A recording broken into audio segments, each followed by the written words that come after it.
Soul 6, die rook wel een beat, online cypher,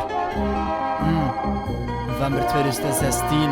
Check. Worden wakker gestaan heb, smof van mensen awesome. Ze irriteer me net, ze babbel van de auto's en de straat. Gewoon dansen weer in leeg, worden like de flash uit mijn kastine. Iedere dag dezelfde routine, sinds 2000 schikken. Jouw verdwinnen kost alweer, naar andere contrain. Het landschap verandert, maar mijn ogen platen vast aan het zesde brein. Dus zo slap ik naast de boom, ik ga nog blijven droom. Varion die door de muren van gezinswoning stroom. Kinderen zien door deuren naar voeten en peffen voor verder te kijken. Nog scherp, dat rood venster, nog fantastische shit. Dus al hoor ik harmonieus de insecten rond me zoomen. Als de honk ik nog pezen aan bommen die vollen.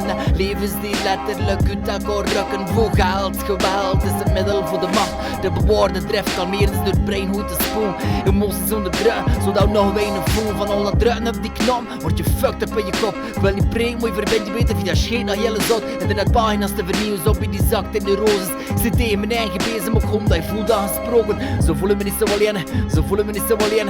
Bedoelen dat niet gemeen, maar ik voel me soms alleen. In november hier in Mexico, de meest levendige dag. Zelfs zonder een pesto en mijn beus, proberen we te lachen. Staan de das vol de schmink af, hij loopt dodend al op. Ironie, maar het brust die overlevingsdrang. Maar ik zie me hier heel in vorm rijmen, mijn programs biedt. Continent dat constant leeft en deze vibe kreeg je voor niet. Toen we beseffen dat de wereld prachtig is en op de zak. Haalt verziekte boel, verscheurt het dit lekker aan mijn nacht. Ik ben aan de dag gedacht, welke zag ik maar van mijn dag. Maar wat klopt met mijn oude slag, dus man moet uit de talen snapt. Anders verpulver ik tot das.